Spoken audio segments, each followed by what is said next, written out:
The ceasefire in the Gaza Strip has now broken down. The Israelis never wanted it to proceed to the second stage. Israeli foreign policy, in large measure, consists of one thing. What can we get away with? It's rather comparable to, we all live in a street, and in one house in the street there is this completely psychopathic family who are always smashing your windows, beating your children up, stealing your goods and so on. And if you call the police, they beat you up. Now we have this, it's complicated narrative in the West. If you listen to Israelis themselves, that's Israeli journalists, pundits, politicians, members of the public, and above all, soldiers, they don't think it's complicated. It's very clearly about ethnic cleansing. And the rhetoric of those who hold power in Israel has been absolutely clear about this right from the beginning. When people show you who they are, believe them. What's happened in Gaza isn't complicated.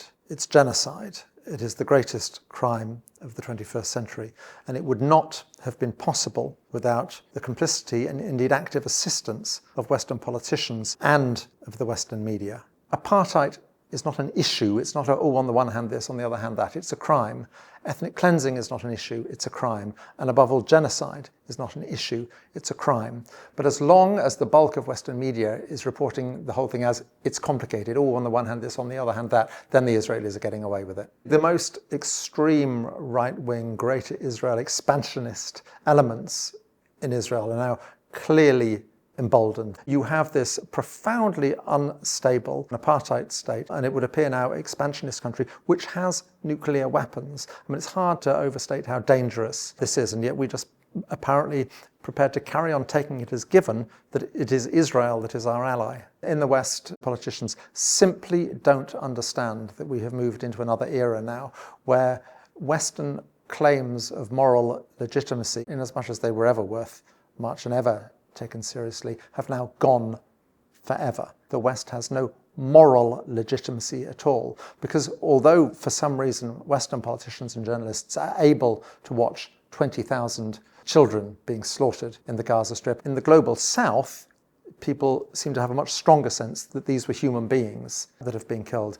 And the West's moral legitimacy, its ability to invoke the rule of law, to invoke human rights, has been destroyed for decades. Most people in Britain have watched images of small children being murdered for 15 months and just thought this is wrong and ought to stop, which is a realization that doesn't seem to have got through to the political class. Within America, there is now a colossal assault on the most basic democratic institutions. Going hand in hand with that is a huge assault on the institutions of international law. October the 7th is used to justify everything, but apparently nothing justifies October the 7th. Now, very, very real human rights abuses were committed on October the 7th. But if you are horrified by the murder of 700, 800 civilians on October the 7th, then logically you ought to be equally horrified by the murder of, what's quite probably more than 70,000 Palestinians since, and there's just no comparison in the way the two are covered in Western media. Quite often it's clear that the civilian population is not collateral damage, it is the target in itself. I think there were a few weeks, certainly after October the 7th,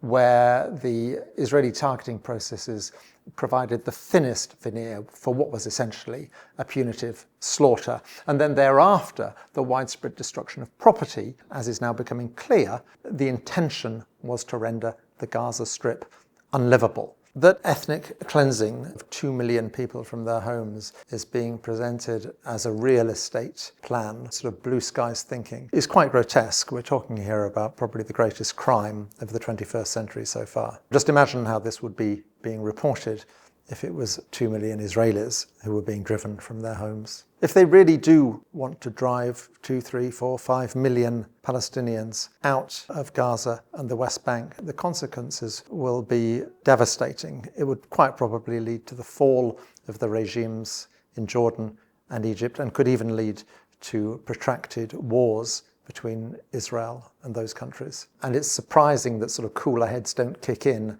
at the CIA and in the Pentagon and so on. How is this in America's interest? You have this brutal apartheid state controlling the Al-Aqsa Mosque, inevitably alienating the Arab countries, the Muslim countries around it. It buggers up America and the West's relationship with a third of the world For what?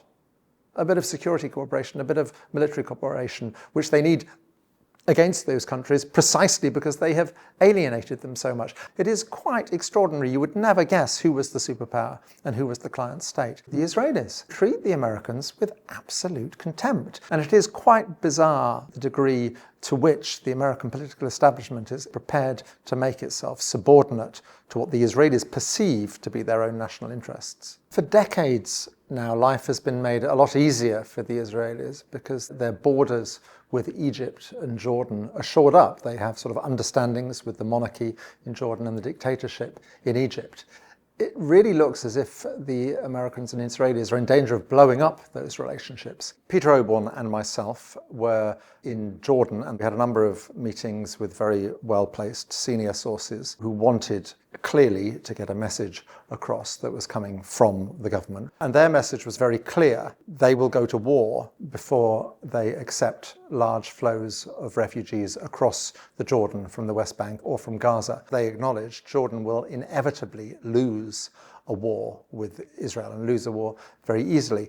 The point they were making is that they have no choice for two reasons. Firstly, Jordan is a country of 12 million people, almost all of whom live in a thin strip of land along the Jordan River. They're the third poorest water country in the world. They simply can't accommodate a flow of 2 million refugees. The economy, the country, the ecosystem simply can't absorb it. Secondly, their own dynastic self-interest. You already have a situation where the majority of the population in Jordan is Palestinian. This led to civil strife in 1970, Black September, when there was civil war. You get 2 million embittered, angry, probably Hamas-oriented Palestinians crossing the Jordan. It completely disrupts the internal balance of Jordan and probably leads to the fall of the dynasty. So what they were saying is they would simply have no choice. Of course, they lose. But then Israel has done an extraordinary thing. It has blown up the security that it has had along its eastern frontier for well over half a century, a security guaranteed by the Kingdom of Jordan. And I'm sure the sort of cooler heads within Shin Bet and Mossad must be absolutely horrified at this prospect. Now, let's pick apart what the Israelis are trying to do. Look at the words of Bezalel Smotrich, who is the man in control of the West Bank at the moment and the man who is effectively driving things. He recently made a statement which fascinatingly echoes almost exactly a statement made by a very, very right-wing Tsarist minister in Russia in the 1880s about the Jews, where he said, "A third must die, a third must emigrate, a third must assimilate." Smotrich effectively said the same thing just recently about the Palestinians, and that is the plan. They essentially want a country without significant numbers of Palestinians. Now, that seems so horrific and absurd that we assume it can't happen, but it has happened in other countries around the world. The indigenous population has effectively been wiped out. The other course of action is what people from Hamas and close to Hamas will say to you. They will always cite the examples of Vietnam, of Algeria, of South Africa. Sacrifice is the price of freedom, and it costs hundreds of thousands of lives, but you always get there in the end. If you actually look at settler colonial countries, you just have to spend time on the West Bank, just spend time at a roadblock on the West Bank, and you get it. It is so humiliating to yourself personally, to yourselves as a people, to yourselves as a nation. Every waking day of a Palestinian's life is humiliation. No people in history have ever resigned themselves to being second-class citizens in their own countries.